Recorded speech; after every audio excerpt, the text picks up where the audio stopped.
Welcome everybody to this first EVALSDG Insight Dialogue.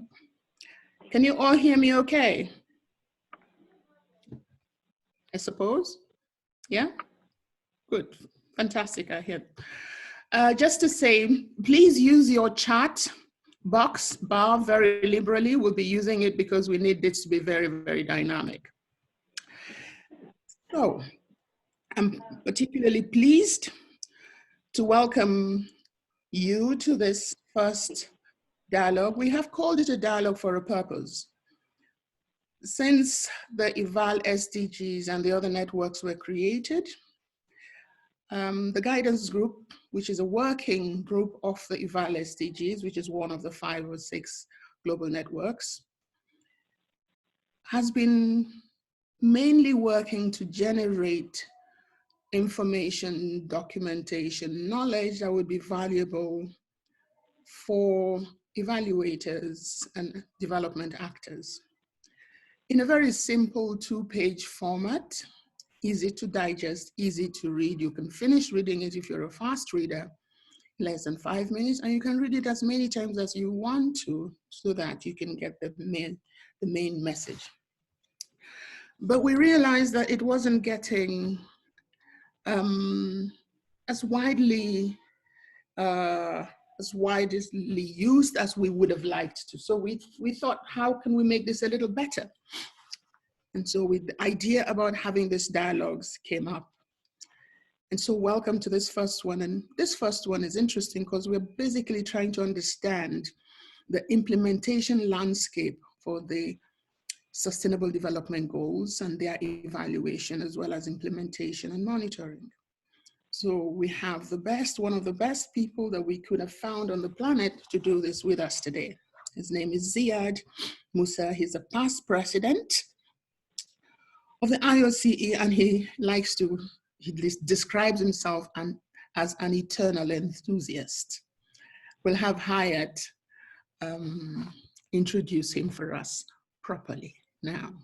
Welcome, Ziad, and again, welcome to all of us. Thank you so much, Florence. I hope you could hear me. Yes, loud and clear.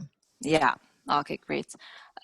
It's really a great honor for me to introduce Ziad Moussa. Ziad is one of the leading evaluators in the MENA region, and his intellectual and professional passion is not only within him, it's spread around everyone that knows Ziad.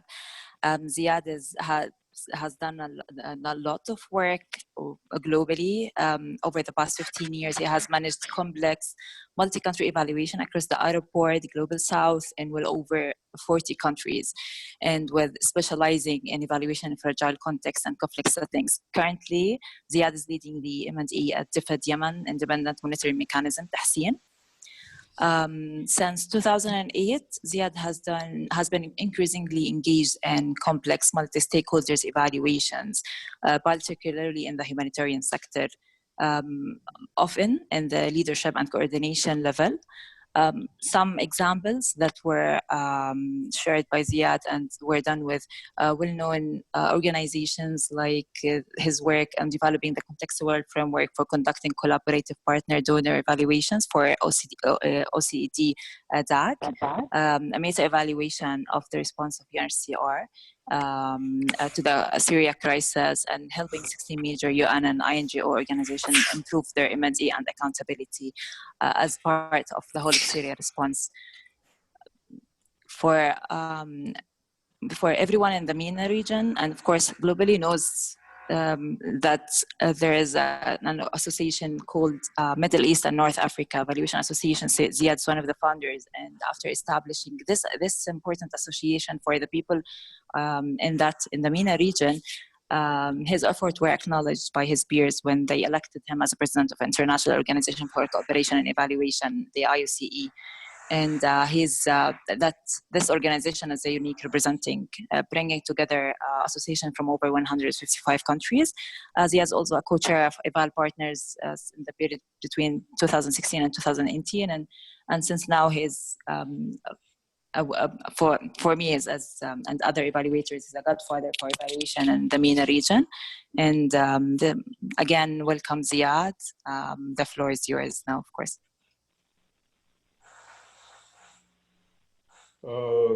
Good morning, noon, afternoon, evening, depending on whenever you are in the planet. Thanks a zillion for the kind words, Florence and Hayat. Good that we don't have a cam, otherwise you would see me blushing, and trust me, that's no lip service.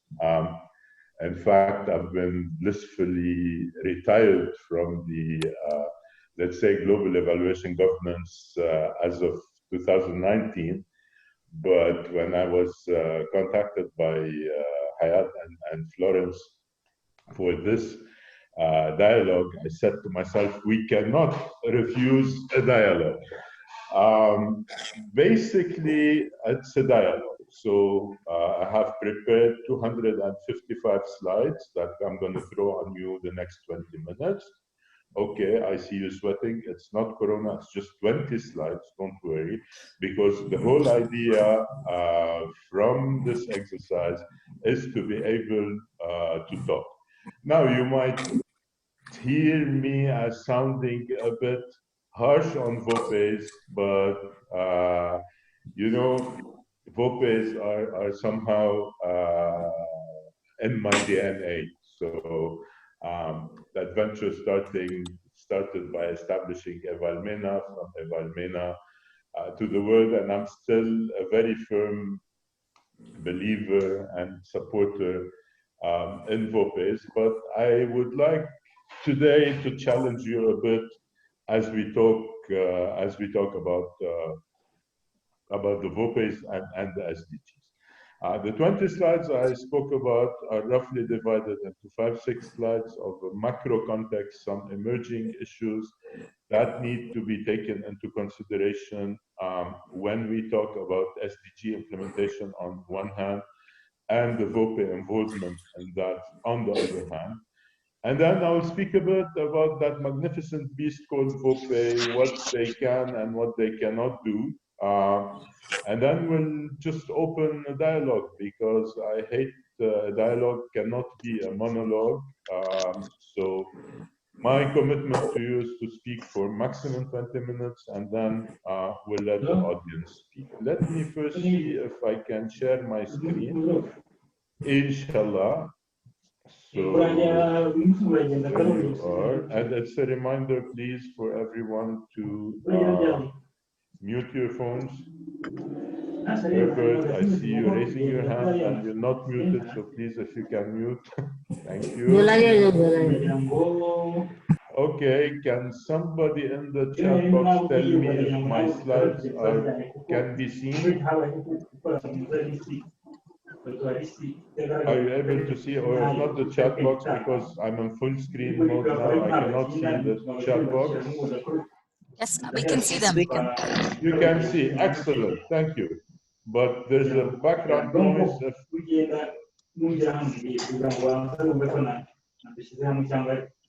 So Herbert, mon ami, can you mute, please? Yeah, thank you. Magnificent. Okay, so here we are.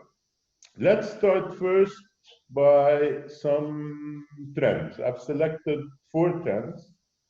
One of them is, I don't know if you're familiar with the World Inequality Report, but I mean, it's heartbreaking when you say that on one hand, 1% of the world population has captured twice the wealth created since 1980 than the poorest 50% of the population. Mamma mia, that is something. When we talk about leaving no one behind, when we talk about equality, when we talk about equity, etc., we need to keep that into perspective. Also, the 49% in the middle, which is technically the middle class, have seen its revenues stagnate or shrink depending on the region, again, from 1980 until when that report was issued back in 2018. So this is something really to mull upon. And you can go to wid.world, and then you can see the whole. Now, this inequality technically is leading to three key issues. One of them is the return into favor of protectionism, building walls, putting taxes, stopping movement of people, etc., etc. And economists are arguing that many of the economic models, and we're not speaking only about developing countries, but also undeveloped countries, were unable to deliver the right outcomes for too many people. And that was basically either the policies were more on the liberal side and kind of favoring the richer part.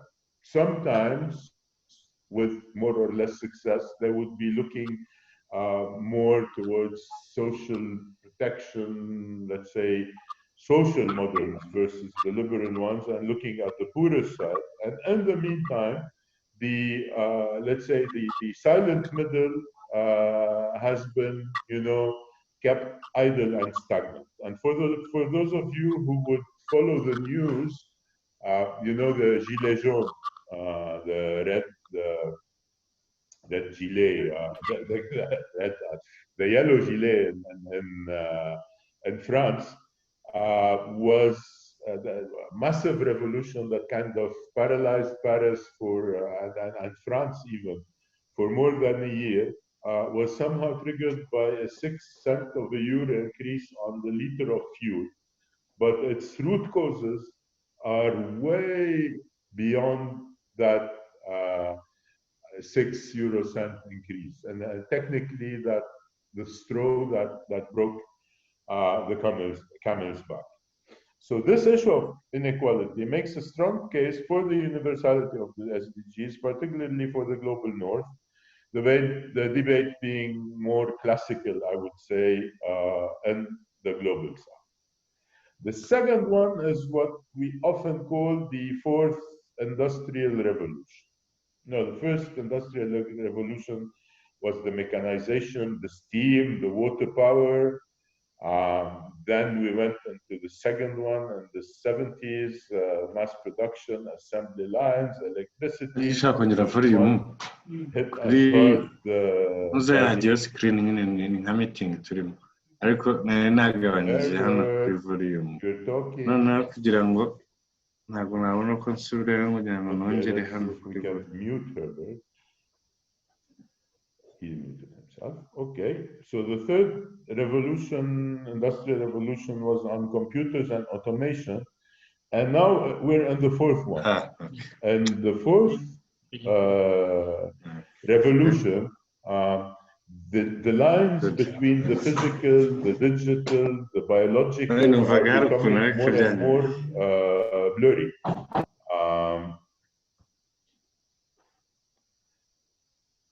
I'm just, yeah, where's Herbert? He's muted now. Okay. So the lines are getting more and more blurry between. Okay, I lost control of the slides. Yeah. So there's artificial intelligence, robotics, Internet of Things, nanotechnology, biotechnology, you name it.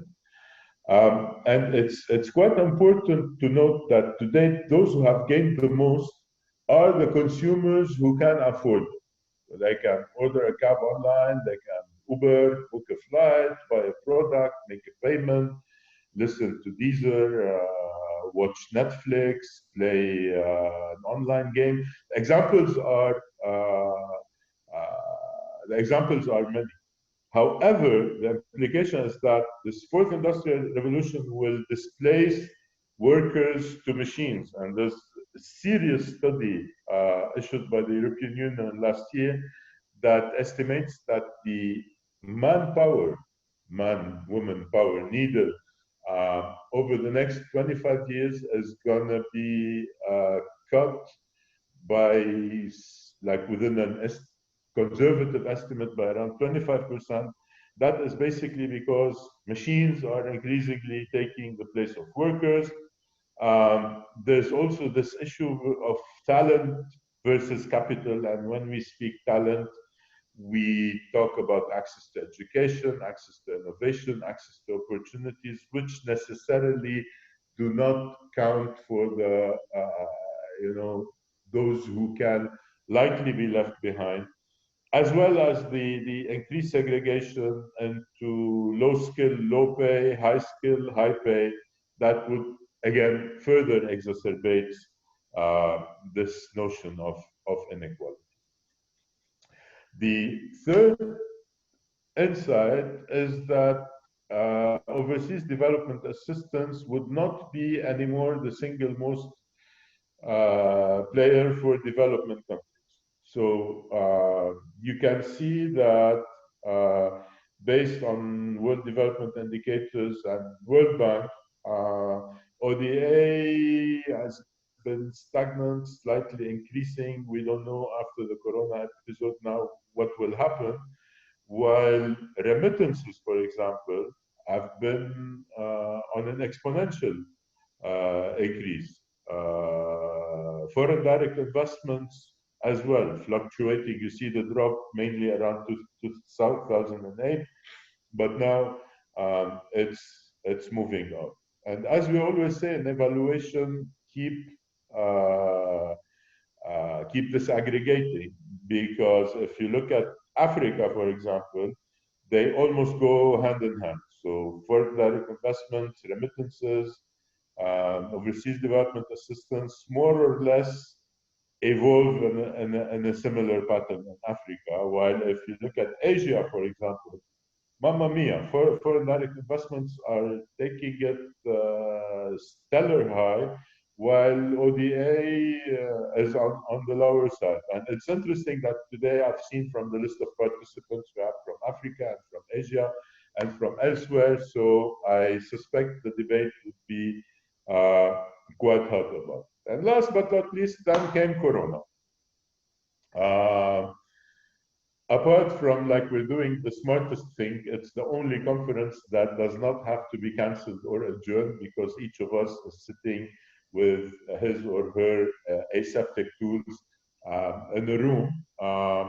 We're seeing hotel closures, reduced occupancy, flights, conferences, sports, events, cancellation, you name it. I mean, the early estimates are now speaking that if the Corona reaches a stage 3, then it would be something that its cost would be something like $700 million per day in terms of slowing down on opportunity cost and what have you.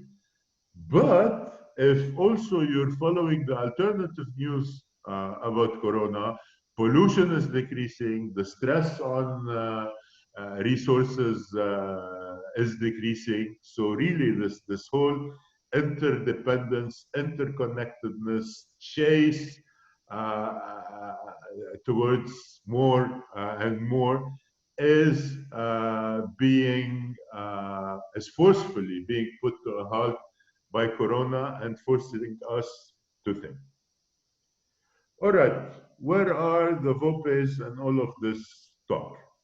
These are my babies, my pride. This is fresh from last weekend, the 8th EvalMENA General Assembly that took place in the Dead Sea in Amman. This is an example of a regional VOPE. Under this regional VOPE, there are 8 national VOPEs, and there's too many people in the picture, but if you can zoom, you can see all ages, all races, all colors, and all smiling. So in a sense, this is what the VOPE is. For those of you who do not know what is a VOPE is a voluntary organization for professional evaluation. Professional, you know, evaluation, you know, organization, you know, but the key word here is voluntary. It means that VOPEs, unlike any other structure, is driven by volunteers who dedicate time, passion, energy, sometimes resources to make things happen. And there's about 130 national and 12 regional VOPEs, and their temple, their home, their global marketplace is the International Organization for Cooperation and Evaluation, IOCE. And through IOCE, there is this kind of mutual collaboration and help in between different VOPEs. So what we have to know is that VOPEs are essentially made of volunteers, and that really puts a cap when we get into the discussion on what can be done and what cannot. All right? Second thing is like our VOPEs, is the membership and the VOPEs open to anyone? I say in principle, yes. And that should be the case. So each and every one of you should know about the VOPE in their country and strive to become a member in that VOPE, because this is where you meet like-minded people, and this is where the collective power makes it that the whole is more than the part of the sum. And in the case of American Evaluation Association, for example, and 1 or 2 clicks and a credit card, you can become a member. You just click on the banner below, few questions, there you go, and then you can renew your membership. So being a member of a VOPE means nothing or means a lot. It really depends on how much energy, passion, time, professional interest you can find and put in your VOPE, because these are the ingredients of success of the VOPE, nothing else. Now, you would ask me, what do VOPEs do?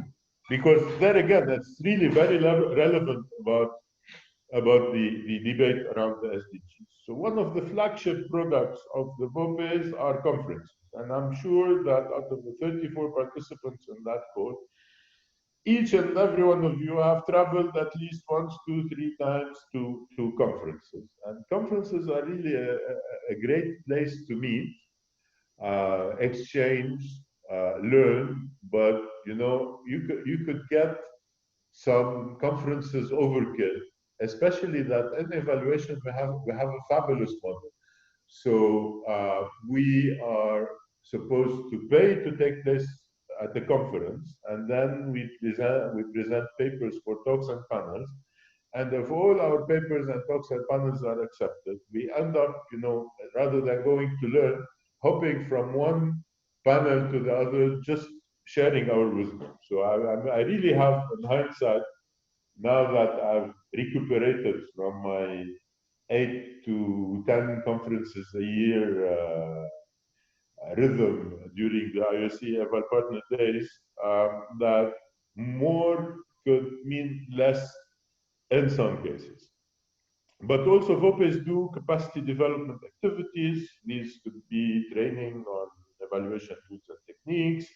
They could be specialized trainings, etc. And that is quite important, but often neglected in many VOPEs, particularly in the global south.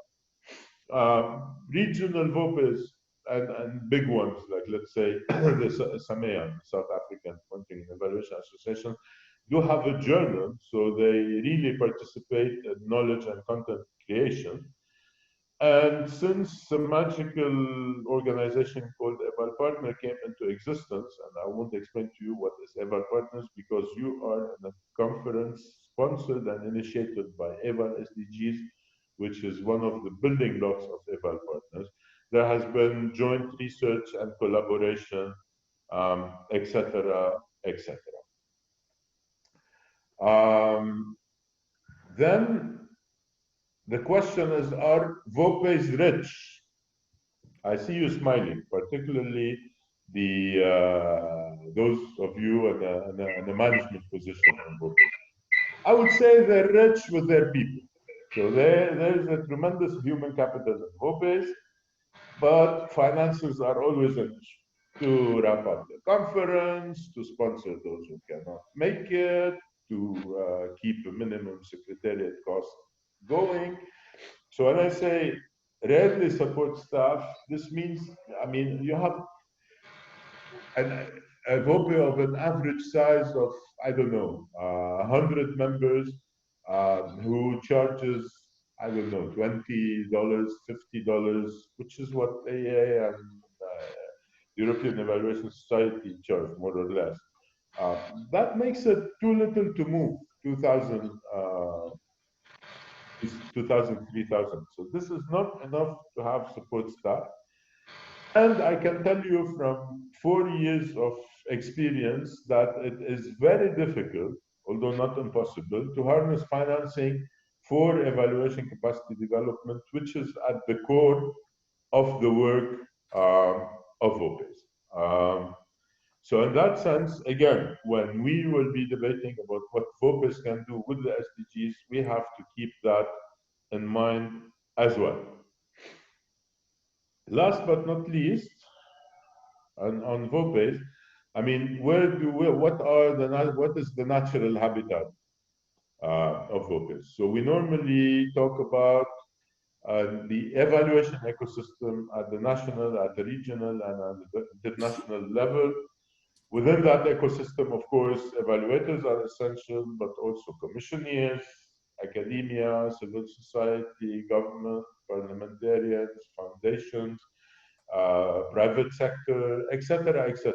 So anyone who has a vested interest in evaluation makes part of the evaluation ecosystem, and VOPEs are an enabling or a balancing element within that evaluation ecosystem.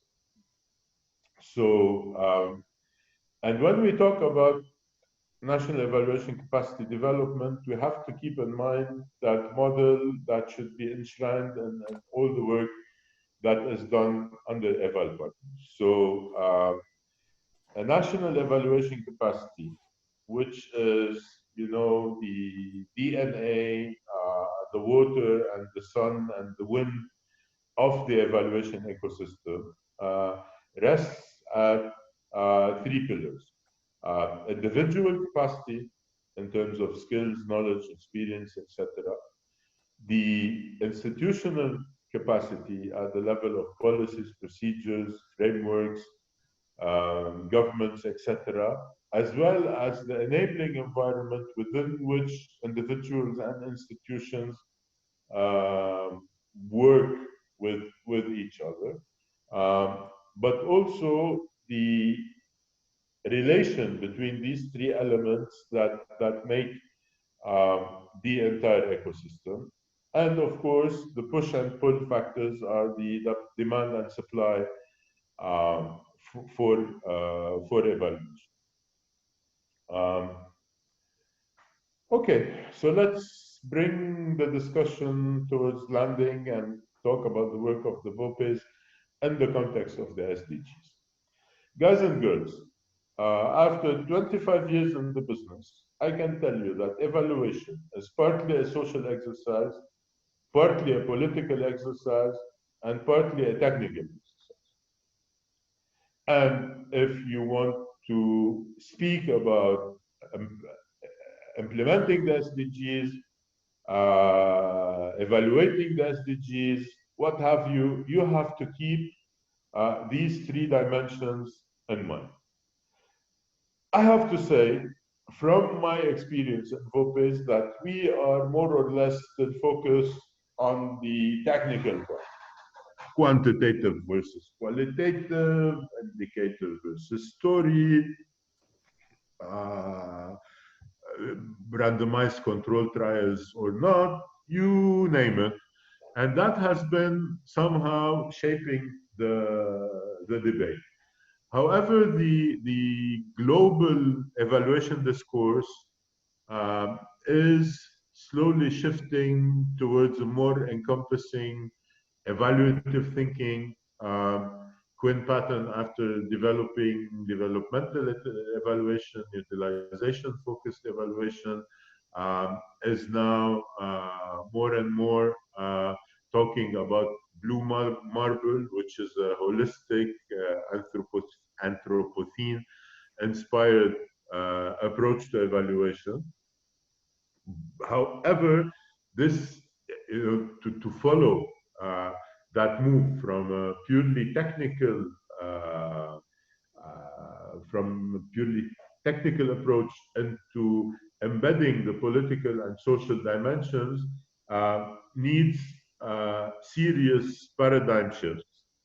And what we're seeing is that in developed countries, where there is freedom of speech and a good democratic exercise and what have you, intellectuals or evaluation practitioners are somehow shying away from the politics social practice. While in the global south, when you could, if you speak truth to power in some context, and I'm not talking about North Korea, but like quite a lot of developing countries, you can end up upsetting a lot of people and even putting your personal safety and integrity at risk. There is still a lot of hesitation on tackling the political and social issues. Now, if you read this in the light of what I said, no permanent staff, mainly volunteers, agenda varies, funding is difficult, you can probably start defining the contours of the discussion that we will be having in 3 minutes around what can be done from VOPEs to SDG, and making VOPEs more proactive on the SDG front. And always bear in mind that the SDGs are the result of a global political consensus. And consensus means there are definitely trade-offs and sometimes even the lowest common denominator. Sometimes achieving an SDG, let's say food sufficiency, could put a lot of pressures on natural resources, water, etc. So these political dimensions, I mean, we cannot say, okay, the politicians did their work, they agreed, the 192 countries signed the SDGs, now we're going to live happily ever after and see what we can do technically. And also I have to keep in mind that Agenda 2030 emphasizes that a robust, voluntary, effective, participatory, transparent, and integrated follow-up and review framework is needed for the SDGs. And I have to confess that for the first time ever, since the early beginnings of evaluation in the 70s, the profession as such has such a high profile and a global level agreement. Sometimes they put policing, another time, they create funding mechanisms and follow-up and review and conventions, like let's say the climate change convention that meets year after year and gets frustrated year after year. But here we're talking about the profession and not about the mechanism that can help in the SDG debate. This is extremely important, and I'd like to hear from the audience at some point when we get to that. If you haven't got this, but okay, I mean, if you're part of EvalSDGs, you should have got it. The fresh from the press is that brilliant little baby called Evaluation to Connect National Priorities with the SDGs. And if you read carefully, the best practices that are provided there, whether we're talking about Finland or Costa Rica, and to a lesser extent Nigeria, all stress on partnerships and political. So not to make it too complex, conceptual debate. Personally, I think that the best entry point for VOPEs to the SDG arena is by stressing their place within that whole partnerships discourse, and to keep advocating for national evaluation capacity, because you can have the best evaluators and the most suitable evaluation framework and the brilliant evaluation. But this evaluation, if it does not change lives, if it does not push things for the better, I think it's a missed opportunity. With this said, it's a dialogue, so let's dialogue, and I turn again, I think, to Sister Florence for moderation. Thank you.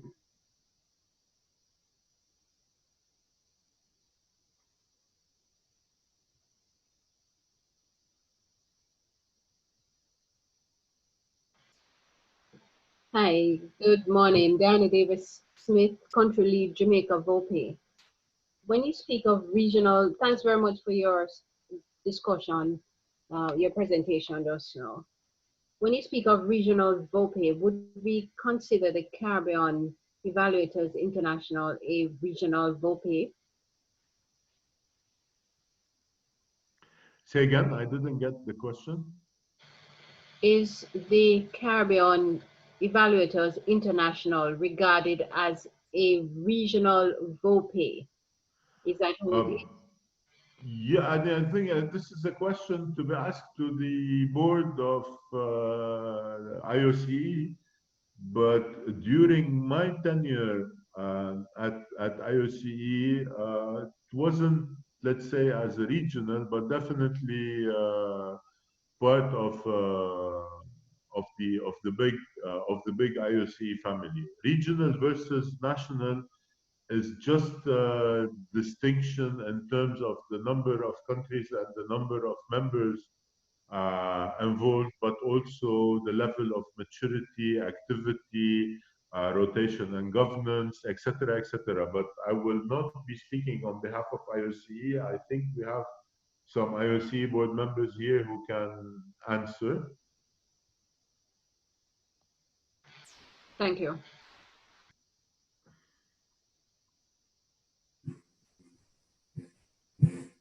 So anyone, guys? Yeah, Ganapati, Asela, I hear you now. IOCE again. Can I just say something to everybody, please? Thank you very much, Ziad. I wanted to just say that we have not been disappointed. We absolutely are happy to hear what you have to say. As the conversation was going on and your presentation was unfolding, some comments were being made and some questions were being asked. And so I suggest that we should probably start with some of those questions that were put on the pane and comments that were put on the pane, and then proceed to people who can then follow up with raising their hands to add additional questions or additional comments. I totally rest my faith in your capable hands, Florence. Just like you have shown us that you're very capable. Thank you so much. Okay, we have at this point a couple of questions which I basically want to ask.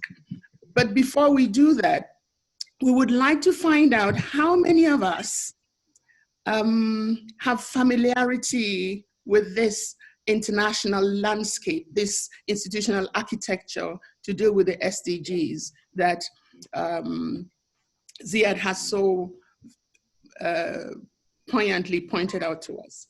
We're going to do a small poll and we'll see where we fit in.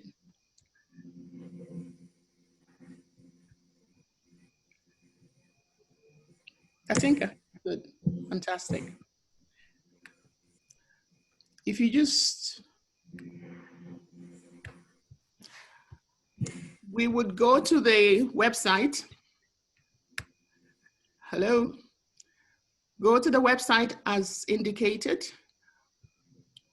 So you might need to leave the meeting to do, so the Mentimeter is there, but we go to the website and use the code 722264 and just say, click yes or no. And the question is, are you involved with EvalPartners, IOCE, EvalSDGs, National VOPE, or a continental VOPE? How to do S. How to do?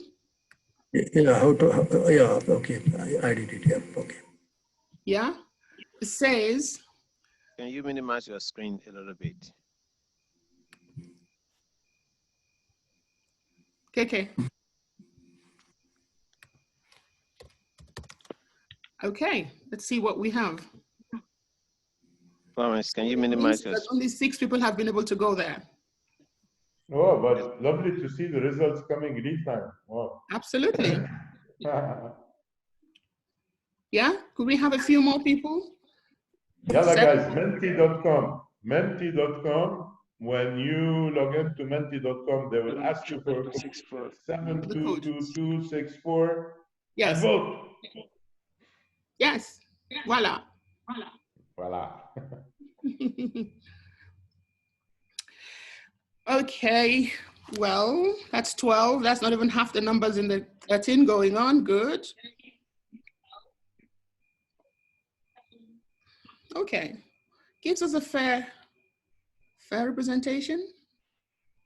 16. Yeah.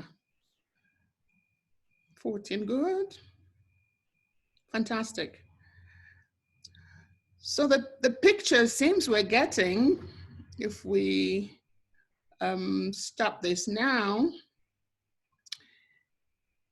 So if you haven't already done, what we have is a picture, it's just a snapshot of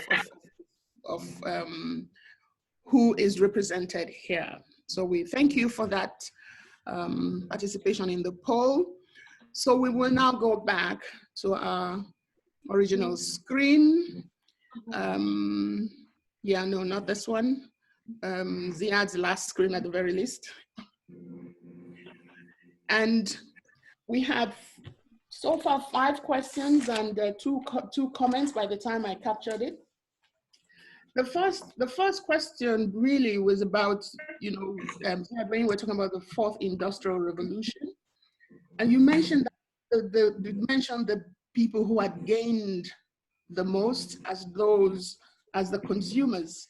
I'm wondering whether I know that's a useful dimension to look at, but what about those who are investing in these technologies? Do they not also gain? Have they not gained the most, and are they not adding to that 1% that has the largest amount of money?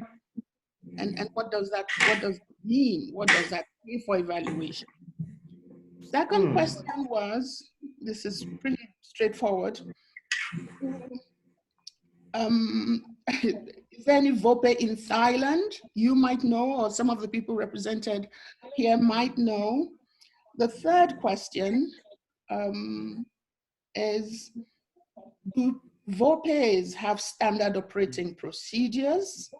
And that's a very useful question, especially when you're looking at VOPEs from the vantage point of IOCE and EvalPartners. And there are 2 other questions that were very, very long that were put forward by Cecilia. I suggest that when you do answer the first 3, maybe we can go ask Cecilia herself to pose the question herself. And Amy, these are the 2 comments that have come so far. I'm going to go back and see what other comments have come in. Amy says that the AEA has been pretty successful in acting within the political space in America. And Ponge was also talking about the possibility of political action that a continental VOPE has done. So those are the questions and comments that have come in so far. And after this, after you respond to the questions, I haven't taken any more questions. I think we should probably go to the board and have people raise their hands to answer, as long as they can navigate that. Thank you. Over to you, Ziad. Thank you, Florence. I got the first and the third question and the political dimension, but the second question, which was straightforward, probably I missed it. So can you repeat it, please?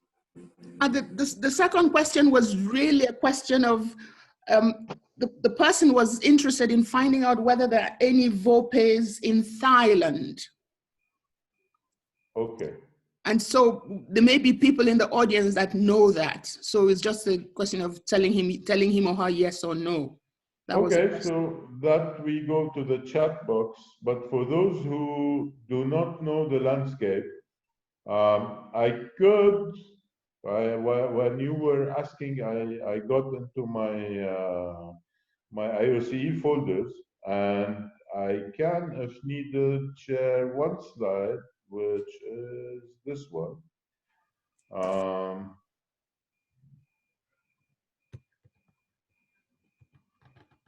Yes. Yeah.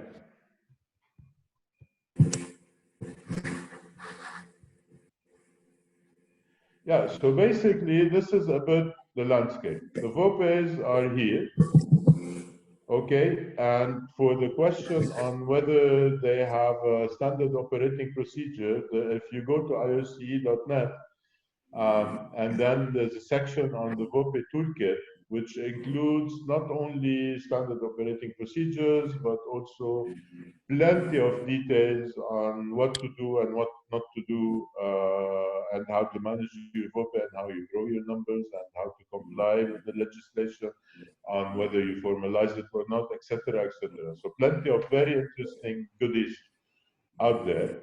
And there's also a quintessential debate that is managed under IOCE as well, which is the professionalization of evaluation. And that probably could be a dialogue session of its own.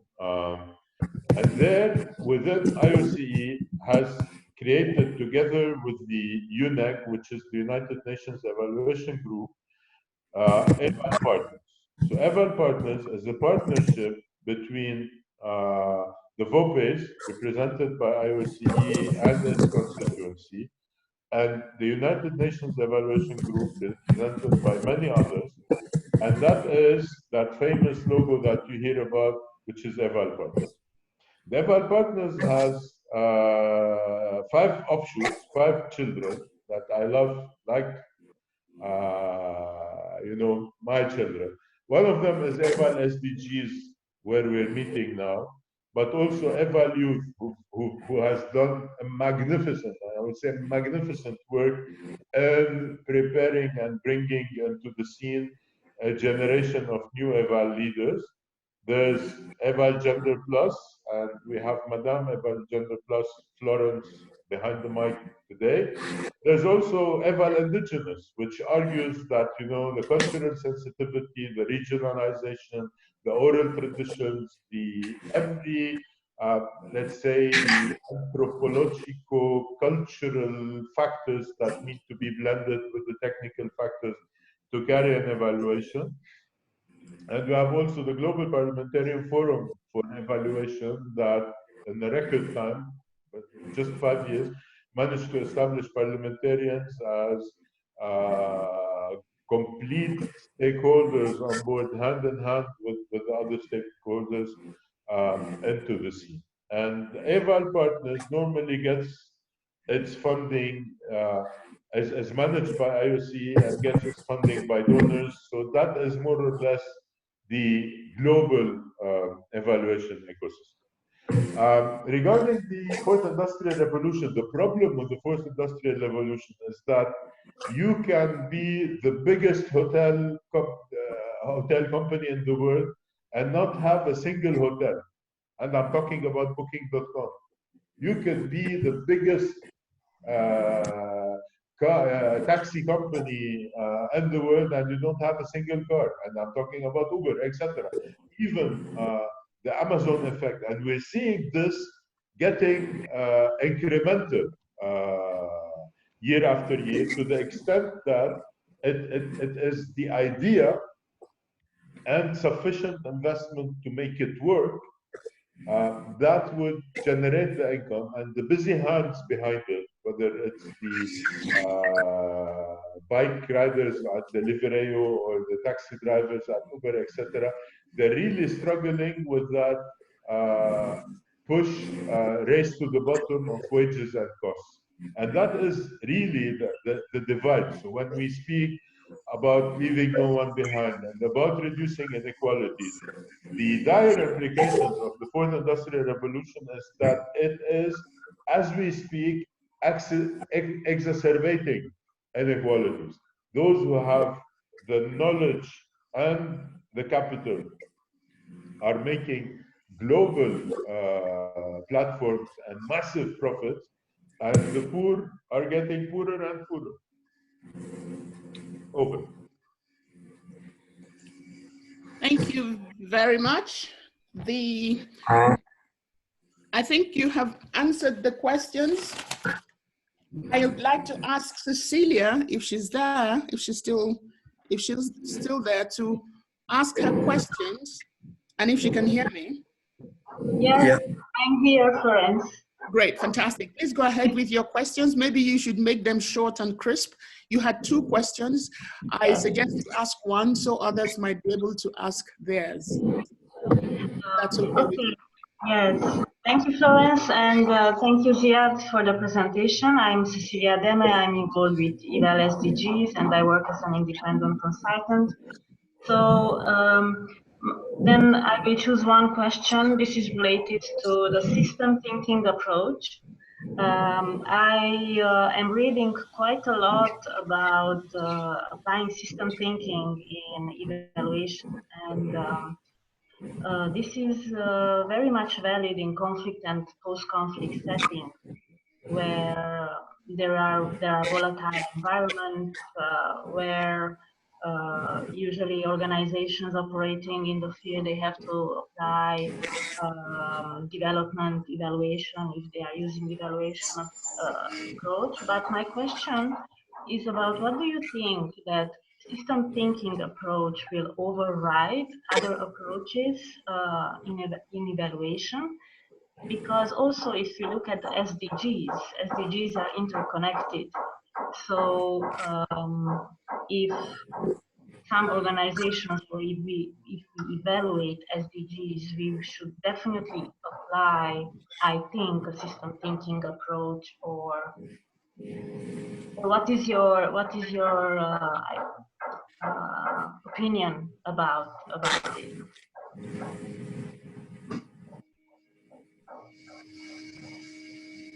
Thank you, Cecilia. Actually, I very conspicuously avoided going into technical debates on SDGs, because I am one of many. You have such a powerhouse of knowledge in Eval SDGs that, you know, it would be unfair that I would be the only one who's speaking, and B, because I wanted to grab this opportunity to put VOPEs at the center within the SDGs, what is feasible and what is not. However, now that they're putting the systems thinking into the picture, definitely, I think one of the most tangible, hands-on expressions of system thinking that we're living as we speak is Corona. I mean, how can a virus or a health hazard suddenly become such a world phenomena that closes the Italian soccer league, that cancels the Paris Fashion Week, that cancels what have you? So, plus, you know, forces the Federal Reserve Bank to cut its interest rates overnight, creates a psychosis that brings stocks downstairs, etc., etc. So that is, you know, systems in motion.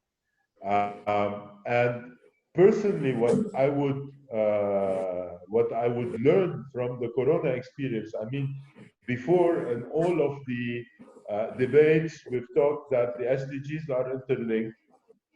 There's even some fancy simulations. So if you move towards one, it will show you if you progress or regress with the others, etc. To learn from the positives and the negatives of that Corona experience, in the sense that apart from evaluating what is happening, maybe making lessons of this, what Nassim Taleb calls black swan, a completely unforeseen event that invites itself into the picture, to see the lessons that can be learned or not. So definitely systems thinking into the picture. Last week at EvalMena, we had a day workshop on evaluative thinking, which is how to embed systems thinking into evaluation. And both of them are quintessential in the evaluation of the SDGs. But just like a system is composed of many actors and factors, what this presentation argues is that VOPEs are one of many actors and factors that can work towards a more evaluative approach towards the SDGs, but we have to be aware of their strength, which is, you know, a bit like what the hypothalamus or the pancreas does in regulating the evaluation ecosystem at large and the national evaluation capacity processes, but also be aware of their weaknesses, which is they're voluntary, they have limited resources, they have limited time, they don't have permanent staff, etc. Over. Hi. Hello. Thank you very much. Hello, yeah, can I ask a question? Can you raise your hand so we can know who it is, please? Yeah, how to raise your hand? No, I'm not sure. I'm not finding the place. Okay, go ahead. Please just go ahead and tell us who you are. And if you have any questions, we have less than 5 minutes to go. If you raise your hand, then at least we'll know who is asking a question or who is on the queue to ask a question. Thank you very much. Please tell us who you are and go ahead with your question. Thank you. Hello, yeah, this is Ganapati, currently chairperson of the Community of Evaluators South Asia. I very much appreciate the presentation of Ziad, that he brought 3 dimensions in the evaluation: the social, political, and technical. And I think the social the dimension and political dimensions are also gradually coming up in the evaluation, because we are talking of now, you know, the inequality, and we are also talking of, you know, equity focus and gender responsive kind of evaluation. So this addresses the social issue and the political, the domain also. To some extent, we are in the process of, you know, coming up, like, you know, the parliamentarians are being involved in the evaluation now, and in some of the zonal I saw in the screen that so I mentioned that in South Asia, in last the 2 conclaves, we had you know, very much involvement of the politicians, like the prime ministers. There were prime minister also involved in the conclave, and also currently in the Eval Fest, which India organized recently in February. There were also some parliamentarians involved. So that way, political dimension also is gradually coming up, but it is not at the level of satisfaction. Coming to the VOP, the more challenge now for the VOP is how to sustain the VOP, because there are now many VOPs, but many of them also, you know, they are not functioning now. So for sustaining the VOP is really a challenge now.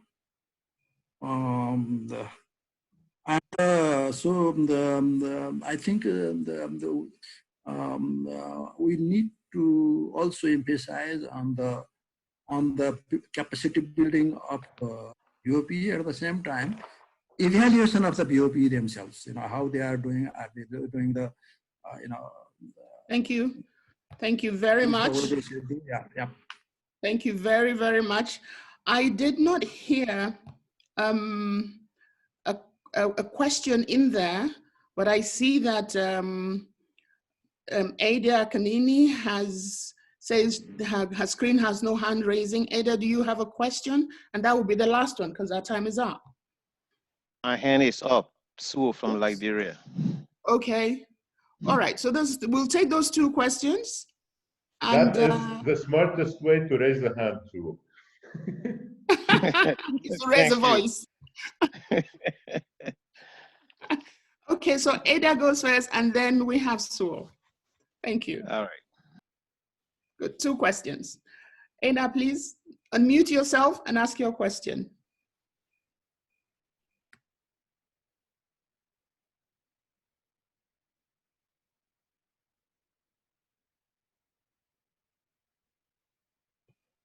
Ada? Okay, so please proceed if Etta doesn't seem to, I'm not sure what's going on there. All right, thank you very much. And thanks to Ziad for the presentation. He struck quite a few number of things, but I just want to pick one or two to seek some clarification on how this One would is. be fine, please. One, we don't have the time. One. Okay, one, no problem. Thank you.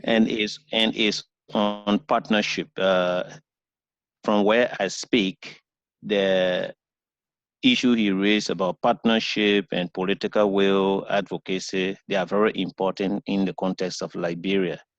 But where the political will is inherently weak, or if not non-existent, I'm wondering how this partnership can be forged, particularly where we have a national VOPE that is also not functioning well. Thank you very much for that question. So I think the question is similar to the one that Ada wishes to ask. So let me read it. She said, thank you, Ziad. You mentioned that an evaluation that does not bring change to the people is a wasted opportunity. What can an evaluator do to influence the use of evaluation to bring change, especially an external evaluator? They seem possibly like close, so I think maybe you should just take them together as the last question we have, because we're practically run out of time. Thank you. Mamma mia, mamma mia. Yeah, what can an evaluator do on an evaluation? An evaluation, the science, the profession, the discipline, the passion, the vibe of evaluation is not about counting how inputs were converted to outputs. It is an oversimplification of the reality of evaluation.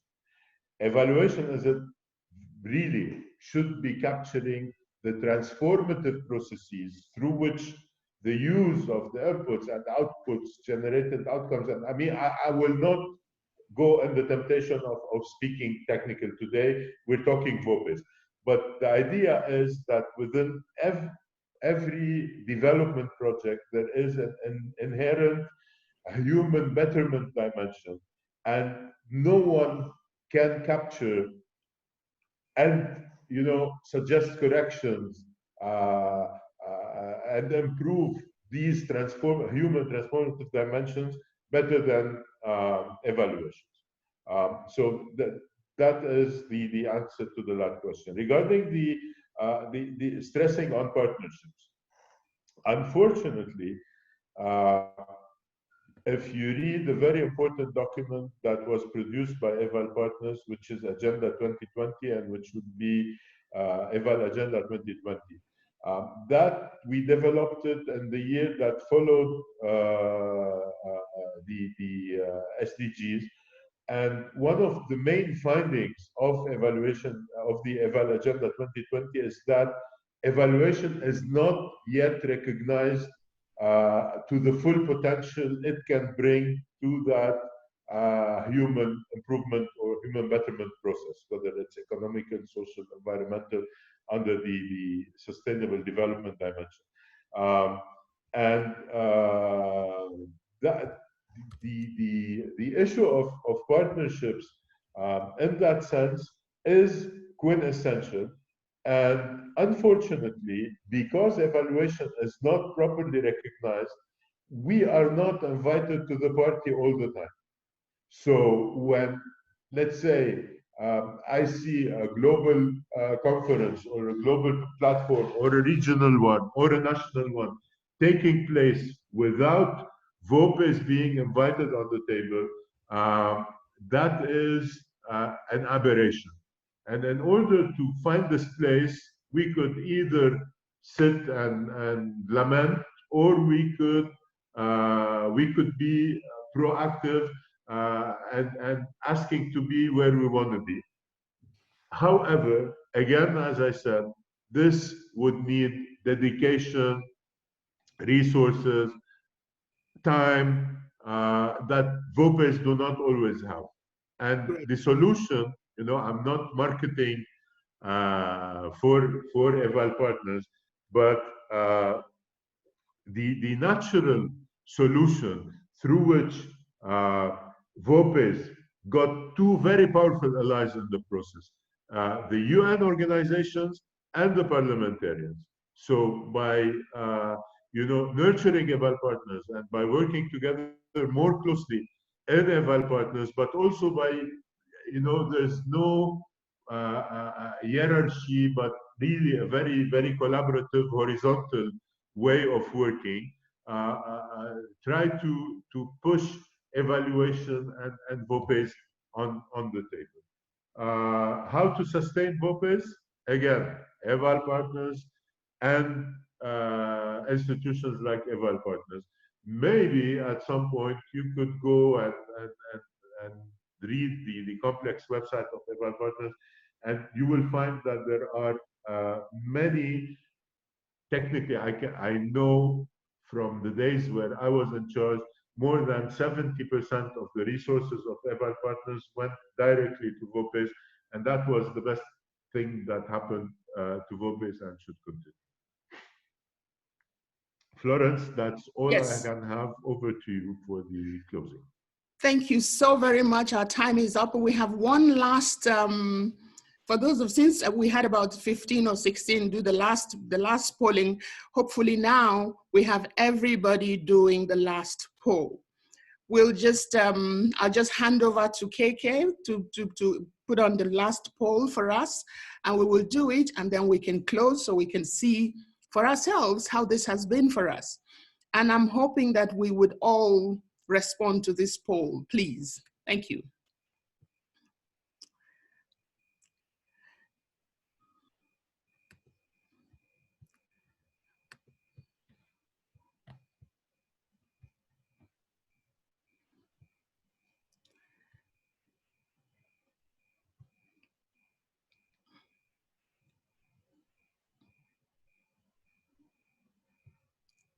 Okay, that's nice.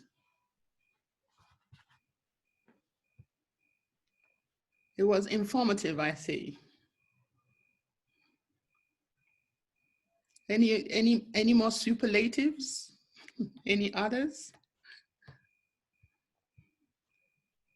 Fantastic. Okay, it was very informative. Claire, thank you. Good. Thank you very much. Also, thank you for telling us it was basic. Thank you. So little time. Yes, thank you. Thank you, everybody. Thank you. Yes, coronavirus, yes. Great. Okay. Thank you very much. Ziad, you can see how people have responded to your presentation. I would like, on behalf of everybody, to say I thoroughly enjoyed it. I found it informative.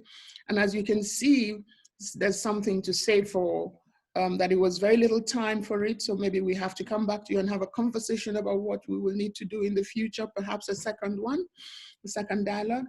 But on behalf of everybody, and especially EvalSDGs,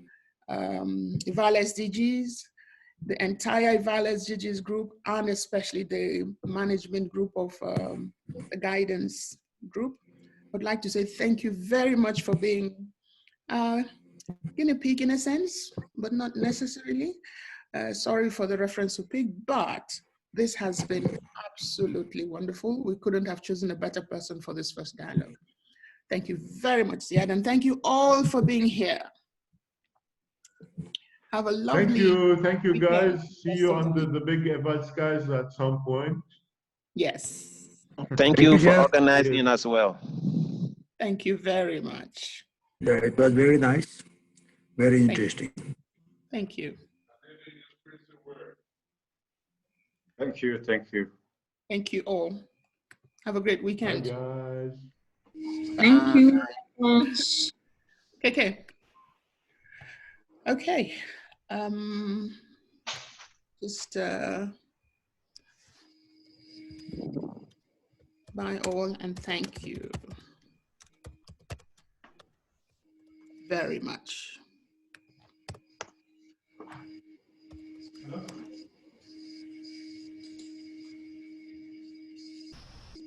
Save the chat. Yes, indeed.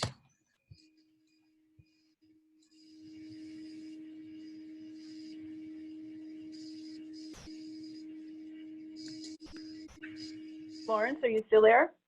Yes, I am indeed. Can you just, I was hoping that the organizing team might wait a little bit. I don't see, is anybody still there? Katinka, are you still there? No. Yes, she is. She is. Oh, I'm fantastic. still there. Fantastic. Hayati, you're still there? Yes. Fantastic. Okay. Just to say, we still have that, a few colleagues, other colleagues as well, who are there. Oh, okay. Okay.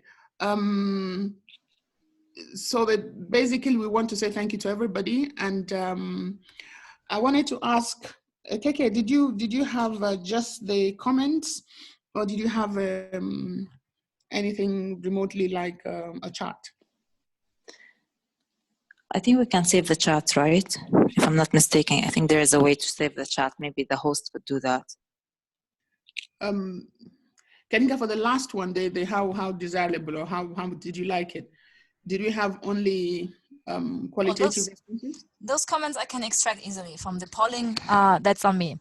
For the chat box in Zoom, I don't know how we can extract that. No, okay. From the polling, did we have?